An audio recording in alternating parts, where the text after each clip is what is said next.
नमस्कार दर्शकों, मैं प्रकृति मोहन ठाकुर आपका स्वागत करती हूं हमारे आज के कार्यक्रम कृषि दर्शन में। दर्शकों, आज के हमारे कार्यक्रम का विषय है सूक्ष्म सिंचाई तकनीकों द्वारा जल का सदुपयोग एवं पौधों में पोषक तत्वों का महत्व। और इस विषय में जानकारी देने के लिए हमारे साथ हमारे स्टूडियो में उपस्थित हैं डॉक्टर प्रदीप कुमार, जो कि मृदा विज्ञान विभाग UHF नौणी सोलन हिमाचल प्रदेश में बतौर वैज्ञानिक कार्यरत हैं। तो डॉक्टर प्रदीप कुमार, आपका बहुत बहुत स्वागत है हमारे स्टूडियो में। धन्यवाद मैम। तो सबसे पहले हम शुरुआत अगर इस कार्यक्रम की करेंगे तो हम करेंगे पौधों के पोषक तत्वों से। तो सबसे पहले आपसे यही जानना चाहेंगे कि पौधों में जो पोषक तत्व होते हैं या पोषक तत्वों की जो मात्रा हमें पूर्ण करनी होती है, उसका महत्व क्या है? देखिए, जैसे कि ये प्रदेश हिमाचल प्रदेश बागवानी प्रधान एक प्रदेश है, तो इसमें सेब और सब्जियां जो कि एज ए कैश क्रॉप आपकी उगाई जाती हैं नकदी फसलों के तौर पे जी। तो सामान्यतः भी अगर हम पौधों की बात करें तो उसमें 17 के करीब पोषक तत्व हैं जिनकी आवश्यकता पौधे को रहती है, जिनके बिना पौधे का जीना भी एक तरह से आप कह लो पॉसिबल नहीं है, कि पौधा जीवित नहीं रह पाता और उसका हमें परिपूर्ण उसका करना पड़ता है उन पोषक तत्वों का। मतलब जैसे हमारे लिए भोजन जरूरी है, वैसे ही पेड़ पौधों के लिए ये पोषक तत्व जरूरी होते हैं। हाँ जी। तो इनमें मुख्यतः आपके जैसे nitrogen, phosphorus, potassium, calcium, magnesium, sulphur और क्या बोलते हैं, इनको हम बोलते हैं मुख्य पोषक तत्व जी। जिसमें के नाइट्रोजन, फास्फोरस और जो पोटाशियम है, इनको हम बोलते हैं प्राइमरी पोषक तत्व, जो कि मेन पौधे को चाहिए जी। और जो कैल्शियम, मैग्नीशियम और सल्फर हैं, ये होते हैं सेकेंडरी जी। ये प्राइमरी और सेकेंडरी में फ़र्क ये नहीं है कि उनका रोल सेकेंडरी होता है, उनकी मात्रा जो है वो मुख्य पोषक तत्वों से थोड़ी सी कम चाहिए होती है, कैल्शियम, मैग्नीशियम, सल्फर की। बाकी आते हैं सूक्ष्म पोषक तत्व जो कि बिल्कुल आपको कम मात्रा में जो है पौधे को देने होते हैं, जिनमें कि मुख्यतः आपका आयरन, लोहा, जिंक, कॉपर, आपका मैंगनीज, आपका निकल, बोरोन, जैसे कि मैंने आपको बताया, मैंगनीज, क्लोरीन, इस तरह के पोषक तत्व कुल मिला के ये 17 हो जाते हैं जी। जो कि मुख्य पोषक तत्व हैं, जैसे कि नाइट्रोजन, फास्फोरस, पोटाशियम वगैरह, इनको जो है ज़्यादातर जो है मिट्टी में जो है इनको अप्लाई किया जाता है जी। और जो आपके सूक्ष्म पोषक तत्व होते हैं, क्योंकि इनकी मात्रा पौधों को थोड़ी कम चाहिए, तो इनको जनरली जो है आप स्प्रे के द्वारा या फोलियर एप्लीकेशन जिसको हम बोलते हैं, जो कि पत्तों के ऊपर हम छिड़काव करते हैं इनका, जिनमें कि अगर सेब की बात करें तो जिंक बोरोन की डेफिशिएंसी या कमी जो है वो इस एप्पल बेल्ट में जो है पाई जाती है।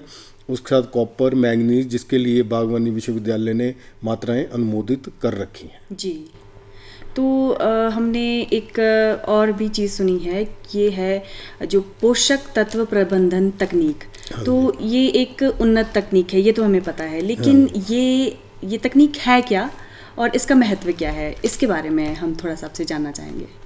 देखिए मैम, क्योंकि पोषक तत्वों का महत्व मैंने आपको बताया ही है, क्योंकि जैसे इनके रोल की बात है तो जैसे नाइट्रोजन है, मेन पौधे की आपकी जो क्या बोलते हैं आपकी बढ़त है या उसकी बॉडी है पौधे की, वो नाइट्रोजन के ऊपर डिपेंडेंट है। अगर हम मेन इनके रोल की बात करें, जो फास्फोरस है वो रूट डेवलपमेंट में, जड़ों की डेवलपमेंट में जो है उसका बहुत रोल होता है। पोटाशियम जो है आपका एक क्वालिटी का पैरामीटर है अगर मोटे तौर पे हम बात करें, और इसी तरह से जो कैल्शियम है वो स्ट्रक्चरल एलिमेंट है। अब इन सारे पोषक तत्वों की, जिनमें सूक्ष्म पोषक तत्व भी शामिल हैं, उनकी मैनेजमेंट जो है जनरली जिस तरह से एक परंपरागत तरीके से होती आई है, तो अगर हम इंटरनेशनल तौर पे या अंतर्राष्ट्रीय स्तर पे हम प्रतिस्पर्धा की बात करें, तो वो जो एक परंपरागत तकनीकें थी उनसे हमें अच्छी पैदावार या गुणवत्ता हासिल नहीं हो रही है। खास करके ये क्योंकि नकदी फसलें हैं, तो अब जैसे सेब है, इसमें भी आपकी अंतर्राष्ट्रीय स्तर पर प्रतिस्पर्धा है, क्योंकि बाहर से भी देशों से सेब आता है जी। तो इसके लिए जो आजकल उन्नत तकनीकें हैं, उनमें जैसे मेनली आ जाती है आपकी कि इंटीग्रेटेड न्यूट्रिएंट मैनेजमेंट, जिसमें कि एकीकृत पोषक तत्व प्रबंधन भी जिसको हम बोलते हैं, जिसमें कि हम रासायनिक खादों के साथ साथ कुछ जैविक खादों का भी इस्तेमाल कर सकते हैं। जी।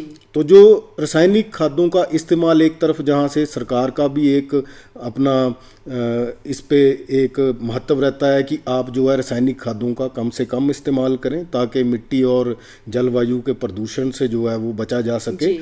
तो जो हमारे अनुसंधान हुए हैं फलों में, सब्जियों में विश्वविद्यालय स्तर पर, तो हम कम से कम जो है सफलतापूर्वक 75% अगर हम रासायनिक खाद का इस्तेमाल करें और उसके साथ 25% को जो है वो हम जैविक खादों द्वारा उनके द्वारा उनको अगर हम सब्स्टिट्यूट करें या उनके द्वारा दें जैविक खादों के स्रोतों द्वारा, तो हम एक तरफ जहां रासायनिक खादों का जो प्रयोग है उसको कट डाउन कर सकते हैं जी। और दूसरी तरफ हमें जो है पैदावार और गुणवत्ता में जो है वो बढ़ोतरी होती है। जनरली तौर पर 15-20% तक अगर हम एकीकृत पोषक प्रबंधन की बात करें तो हमें सब्जियों में आपकी ये जो आपकी फ्रूट क्रॉप्स हैं, फलदार जो फसलें हैं, उनमें जो है 15-20% तक जो है एकीकृत पोषक तत्व प्रबंधन से जो है हमें क्या बोलते हैं इसमें सफलता मिली है और गुणवत्ता तो जो है इसमें वो आपकी एक तरह से इम्प्रूव हुई है। जी। अब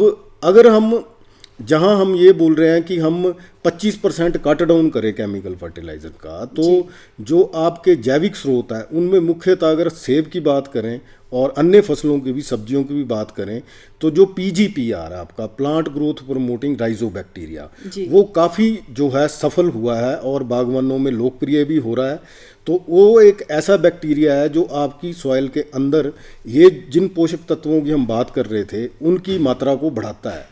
उनको आपका जो न्यूट्रिएंट्स ऑलरेडी हैं उनको, जो पोषक तत्व हैं उनको और घुलनशील बनाता है और पौधों को उपलब्ध कराता है। ये एक प्रकार का बैक्टीरिया का घोल होता है। जी। तो जैसे अगर हम सेब की बात करें, सेब में अगर हम 1 लीटर पीजीपीआर जो कि बैक्टीरिया है उसके घोल को अगर 4 लीटर पानी में हम उसको डिल्यूट करें या उसको मिलाएं और उसके बाद एक पौधे में हम उस घोल को उसको डिल्यूट करने के बाद जो है 1 लीटर जो है हम पौधे के तौलिए में सीधा प्रयोग कर सकते हैं। जी। और जहाँ तक सब्जी वाली फसलों की बात है उसमें हम जो है जड़ों को जो है पौधों को ट्रांसप्लांट करने से पहले जड़ों में जो है उसका डिप ट्रीटमेंट दे सकते हैं कि हम उसमें पीजीपीआर के घोल में उसको डुबाएं और फिर हम जो है पर प्लांट 2-3 ml जो है पीजीपीआर का एक तरह से आप कह लो ड्रेंचिंग भी कर सकते हैं मिट्टी के अंदर।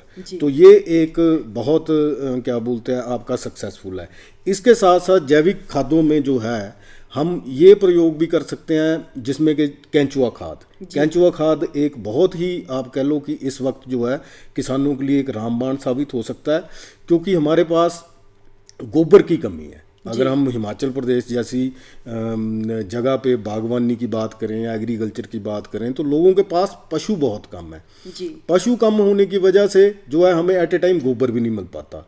तो गोबर को अगर हम एफिशिएंटली यूज़ करें और उससे हम अगर केंचुआ खाद जो है उसको बनाएं तो उसको हम एज ए जैविक खाद के स्रोत पर भी इस्तेमाल कर सकते हैं और एकीकृत पोषक तत्व प्रबंधन से हम मिट्टी की गुणवत्ता को भी सुधार सकते हैं, मिट्टी की सेहत को भी सुधार सकते हैं, जिसके ऊपर भी सरकार का और विश्वविद्यालय जो कृषि और बागवानी विश्वविद्यालय हैं उनका एक तरह से बल रहता ही है। जी। देखिए, आपने जैसे हमें अभी बताया कि सरकार जो है जैविक खादों के ऊपर जोर डाल रही है और आपने भी कहा कि जैसे 75% रासायनिक खादों के साथ साथ 25% जैविक खाद इस्तेमाल कर सकता है किसान। तो हम आपसे ये जानना चाहेंगे, क्योंकि ये सिर्फ किसानों की क्यूरियोसिटी नहीं है, ये सभी की क्यूरियोसिटी है जलवायु प्रदूषण को लेकर भी, कि क्या हम लोग पूरी तरह से जैविक खादों पर निर्भर हो सकते हैं? क्या इतनी जैविक खादें हम लोग बना सकते हैं कि रासायनिक खादों का इस्तेमाल ही बंद हो जाए? देखिए, रासायनिक खादों का इस्तेमाल हम एकदम से बंद नहीं कर पाएंगे जी। इसको धीरे धीरे फेज्ड मैनर में जो है इसको बंद किया जा सकता है और हम धीरे धीरे करके हम जो है जैविक स्रोतों को उनको हम थोड़ा स्ट्रेंथनिंग करें, ज़्यादा से ज़्यादा हम जैविक खादों का प्रयोग करने के लिए कारखाने लगाएं, हम ज़्यादा से ज़्यादा जैविक खादों को की उपलब्धता जो है वो किसानों को करवाएं, ताकि मिट्टी के अंदर जो पोषक तत्वों की पौधे को एक तरह से ज़रूरत है वो उस ज़रूरत को पूरा कर पाएँ। क्योंकि रासायनिक खादों में जो है वो आपकी एक तरह से जो पोषक तत्वों की कंसंट्रेशन होती है या उनके अंदर वो मात्रा जो होती है वो जैविक खादों के मुकाबले जनरली ज़्यादा होती है। इसलिए हमें रासायनिक खादों के मुकाबले जैविक खादों की मात्रा जो है वो ज़्यादा चाहिए होगी। तो इसके लिए हमें क्या बोलते हैं जैविक खादों के प्रयोग की तरफ बढ़ना चाहिए और उनकी मात्रा को, उनकी उपलब्धता को और उनकी प्रोडक्शन को, पैदावार को, जिसकी ज़्यादा से ज़्यादा कारखाने लगें। और हम जितना भी आपका, जैसे मैंने बताया, जैसे आपके किचन वेस्ट ही होता है या आपके फार्म वेस्ट आता है जो, उसको अगर हम कलेक्ट करें, उसको इकट्ठा करने के लिए कोई किसानों के लिए हम कोई स्कीम चलाएं या हम इस तरह से कि उस जितना भी आपका ये बायो वेस्ट है जिसमें कि आपके जैविक पदार्थ होते हैं उसको इकट्ठा करके इस तरह के कोई खाद के प्लांट लगें जिससे कि हम जैविक खादों का जो है वो उत्पादन कर सकें और उन किसानों को जो है उपलब्ध करा सकें। तो निश्चित तौर पर हम जो है फेज्ड मैनर में जो है रासायनिक खादों के प्रयोग के ऊपर जो है अंकुश लगा पाएंगे। जी, तो अब हम बात करते हैं सूक्ष्म सिंचाई तकनीकों के बारे में। तो ये जो सूक्ष्म सिंचाई तकनीकें हैं इनका क्या महत्व है? देखिए मैम, जहाँ तक सूक्ष्म सिंचाई की बात है, सूक्ष्म सिंचाई जो है इस वक्त फिर से हिमाचल प्रदेश जैसे जो पहाड़ी क्षेत्र हैं आपके, जहाँ पे बागवानी और क्या बोलते हैं कृषि का काम होता है, वहाँ पे सबसे बड़ी समस्या है पानी की उपलब्धता की। अब पानी की उपलब्धता की समस्या वो क्यों है? क्योंकि हमारा ज़्यादा से ज़्यादा जो रेनफॉल है वो 80% रेनफॉल जैसे आजकल बरसाती महीनों में हो रहा है, ठीक है ना जी। सिर्फ 20% जो है रेनफॉल हमारा या वर्षा जो होती है वो सर्दियों में होती है जी। और इस 80% में जो है हमारा कोई भी ऐसा सिस्टम नहीं है कि हम उस पानी को स्टोर कर सकें। और वो पानी कम से कम 60-70% पानी जो है, 60% तो कम से कम जो है आपका बह के मैदानी इलाकों की ओर चला जाता है। तो हमारे किसान जो हैं वो ज़्यादातर आपके वर्षा जल के ऊपर ही डिपेंड है। तो जो आप अगर देखें, अगर हमारी हिमाचल प्रदेश के अंदर 70 से 75% जो इस टाइम कृषि योग्य भूमि है वो असिंचित है या वो वर्षा जल के ऊपर निर्भर है, ठीक है ना जी, जिसको हम रेन फेड एग्रीकल्चर या हॉर्टिकल्चर बोलते हैं। 70-75% एरिया जो है वो अभी भी रेन फेड है। तो बारिश के ऊपर डिपेंड रहने के कारण और स्टोरेज पानी की ना होने के कारण सूक्ष्म सिंचाई का प्रयोग अगर किसान करेंगे तो उससे जो है आपका क्या बोलते हैं कृषि क्षेत्र में काफ़ी सफलता की उम्मीद है। क्योंकि इसमें जो है पानी बहुत कम मात्रा में उपयोग होता है, सीधा पौधे की जड़ों में जाता है और हमें जो है मजदूरी की इसमें लागत जो है कम रहती है। क्योंकि एट ए टाइम सिस्टम जो है, क्योंकि मैक्सिमम अब किसान बागवान रूबरू हैं इस सिस्टम से, टपक सिंचाई से, तो उन्होंने देखा होगा कि एक आदमी भी काफ़ी होता है सिस्टम को चलाने के लिए। और दूसरा, जैसे कृषि की प्रबंधन की हम पोषक तत्व प्रबंधन की बात कर रहे थे, तो इस तकनीक द्वारा जो टपक सिंचाई की तकनीक है इसके द्वारा हम जो है एक फर्टिगेशन जो हमारी टेक्निक है जिसमें कि हम पानी में घुलनशील जो खाद्य हैं उनका हम प्रयोग कर सकते हैं, जो कि सबसे बड़ा इसका एक क्या बोलते हैं आप कह लो एडवांटेज है या लाभ है। क्योंकि उससे ये है कि भाई हम सीधा जो है पोषक तत्वों को पानी में घोल के पौधे की जड़ों तक पहुंचाते हैं। और जो आपकी सूक्ष्म सिंचाई से आपकी पूरी फील्ड के अंदर जो है यूनिफॉर्म रहती है, एक सार पानी जो है आपका पौधों को मिलता है, सीधा जड़ों में मिलता है। वाष्पीकरण के जो लॉस हैं, जो कि हम अगर फ्लड इरिगेशन करते हैं या परंपरागत सिंचाई से, जैसे हम सरफेस सतही सिंचाई होती है उसमें करते हैं, तो वो पानी वाष्पीकरण से भी बहुत उड़ता है। अब जब आप पानी कम मात्रा में दे रहे हो, सीधा पौधे की जड़ों में दे रहे हो, तो मिट्टी के अंदर वो जो है क्या बोलते हैं सीधा जाता है। अब फर्टिगेशन के द्वारा जो आप क्या बोलते हैं खादों को देते हो तो उन खादों में क्या बोलते हैं पानी में घुलने के कारण लीचिंग लॉसेस भी कम होते हैं, जिसका मतलब कि एट ए टाइम ड्रिप में भूमि के अंदर कम पानी जो है वो एंटर करता है, ठीक है ना, क्योंकि पौधे की जरूरत के मुताबिक दिया जाता है। पौधे को किस स्टेज पे चाहिए, जैसे मान लो आपकी पौधारोपण है, पौधारोपण किया आपने, सीडलिंग स्टेज है, फिर धीरे धीरे पौधा बढ़ता है, तो उसकी क्रॉप ग्रोथ स्टेज के मुताबिक जो है हम पानी को जो है वो देते हैं। तो फर्टिगेशन के द्वारा जो हम पोषक तत्व देंगे, क्योंकि कम पानी की मात्रा मिट्टी के अंदर एंटर कर रही है, तो वो पौधे के जो जड़ों का जोन है या रूट जोन है उसके नीचे जो है लीचिंग लॉसेस नहीं होते उसके, वो वाश डाउन नहीं होंगे न्यूट्रिएंट और जी। पौधे को पूरी तरह से उपलब्ध होंगे। तो मिट्टी में के अंदर अगर हम देते हैं और परंपरागत सिंचाई करते हैं तो ऐसे लॉसेस का होना जो है उसके चांसेस ज़्यादा होते हैं। जी। तो देखिए जैसे आजकल अब आगे चल के सेब सीज़न भी शुरू होने वाला है और सेबों की जो पैदावार है, तो अभी कौन से ऐसे स्प्रेज का इस्तेमाल किसान कर सकते हैं जिससे कि या फिर कह लीजिए कि कौन से पोषक तत्वों की ज़रूरत है सेब के पौधों को जिससे कि पैदावार भी अच्छी हो और जो फल की जो गुणवत्ता है वो भी बढ़े?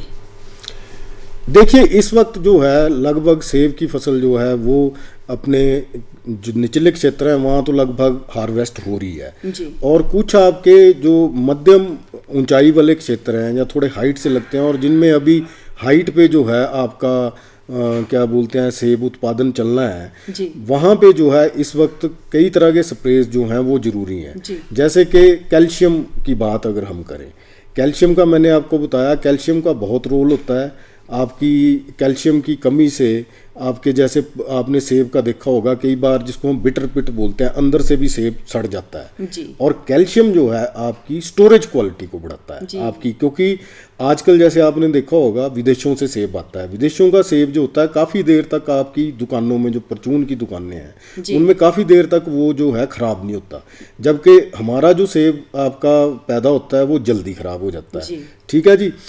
तो अब अगर हम उसकी बात करें भंडारण क्षमता की, तो कैल्शियम क्लोराइड के स्प्रे जो हैं वो बहुत जरूरी हैं। ये जैसे आपके तुड़ान से फल तुड़ान से 45 दिन और 30 दिन पूर्व जो है 2 स्प्रे इस टाइम बागवानों को करने चाहिए, जिसमें कि 1 किलो कैल्शियम क्लोराइड जो है वो आप 200 लीटर में घोल सकते हैं और उसका स्प्रे कर सकते हैं। जी।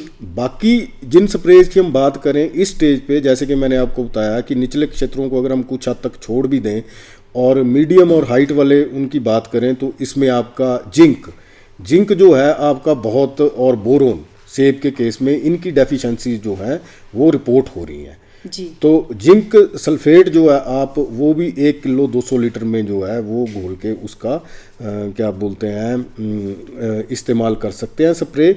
और आपका जो बोरोन के लिए बोरिक एसिड जो है 200 ग्राम जो है वो 200 लीटर में घोल के उसका स्प्रे कर देते हैं। और जनरली जो है 15-15 दिन के अंतराल के बाद 2 स्प्रे जो है माइक्रोन्यूट्रिएंट के चाहिए होते हैं। और इन जनरल भी माइक्रोन्यूट्रिएंट की डेफिशिएंसी होने पर आप जैसे एग्रोमिन, मल्टीप्लेक्स, ट्रेसल जो कि विश्वविद्यालय द्वारा अनुमोदित हैं आपके क्या बोलते हैं माइक्रोन्यूट्रिएंट के जो स्प्रेज हैं उनका भी जो है आप प्रयोग कर सकते हैं। जी। तो हम अभी सेबों की ही बात कर रहे हैं तो अगला प्रश्न भी सेबों से ही रिलेटेड है हमारा। जो आपने हम बात कर रहे हैं देखिए पोषक तत्वों के महत्व की और सूक्ष्म सिंचाई तकनीक की, तो जैसे आपने बताया फर्टिगेशन, ये जो सूक्ष्म सिंचाई तकनीक है इसमें भी क्या सेबों में भी इसका इस्तेमाल किया जा सकता है? सेबों में सूक्ष्म सिंचाई जो है वो एक क्या बोलिए आपकी बहुत ही क्या बोलते हैं सफलतापूर्वक जो है इसका जो है प्रयोग किया जा सकता है और इसके ऊपर हमने विश्वविद्यालय स्तर पर अनुसंधान किए हैं। जी। तो जैसे कि आजकल आप देख रहे हो कि उच्च घनत्व जिसको या आप हाई डेंसिटी प्लांटेशंस बोल रहे हो, उनके ऊपर भी सरकार द्वारा कई तरह के प्लांटिंग मटेरियल के ऊपर अनुदान दिए जा रहे हैं। रूट स्टॉक के ऊपर जो है हाई डेंसिटी प्लांटेशंस करवाई जा रही हैं, कुछ पहले सीडलिंग के ऊपर भी हुई हैं। तो ये जो उच्च घनत्व आपका जो है क्या बोलते हैं प्लांटेशंस, उनके ऊपर हमारे हुए अनुसंधान के मुताबिक अगर आप बात करें जी। तो जैसे 4 साल का पौधा है तो उसमें आप मार्च से लेके जून तक जो है हमें सूक्ष्म सिंचाई या टपक सिंचाई का प्रयोग करना चाहिए। जी। जिसमें कि आप मार्च के महीने में 10-10 लीटर के 4 साल के पौधे में जो है इरिगेशन जो है वो वीकली दे सकते हैं। जी। उसके बाद आपका जो अप्रैल और मई का महीना है उसमें आप करीब करीब जो है क्या बोलते हैं 12-12 लीटर की जो है वो आप जो है इरिगेशंस कर सकते हैं और ये बाई वीकली होती हैं। जी। और जून के महीने में पानी की मात्रा जो है वो बढ़ जाती है। बेसिकली जो आपका ड्रिप का सिस्टम है, ड्रिप इरिगेशन में जो हम पानी देते हैं वो पौधे की ज़रूरत के मुताबिक देते हैं और उसकी ग्रोथ स्टेज के मुताबिक देते हैं। तो उसमें क्या होता है आपका कि इसमें एक फार्मूला लगता है जिसमें कि हम क्षेत्र की वाष्पीकरण का फैक्टर देखते हैं, आपका जो सेब का क्रॉप फैक्टर है उसको देखते हैं, कितने एरिया में हमने पानी देना है, कितना कुदरती तौर पे जो है इफेक्टिव बारिश हो रही है, ठीक है ना जी, और कितने दिन आपने इरिगेशन करनी है। तो उसको ध्यान में रखते हुए जो है वो पानी की मात्रा निकाल ली जाती है। और ये आपकी जैसे जैसे क्लाइमेटिक कंडीशन होगी तो वेरी करती रहती है। ये तो मैंने आपको एक बेंचमार्क बताया, जैसे 4 साल का पौधा है। अब अगर पौधा बढ़ जाएगा या उसकी उम्र बढ़ जाएगी तो यही पानी की मात्रा जो है लगभग आपकी 25-30% और बढ़ जाती है जी।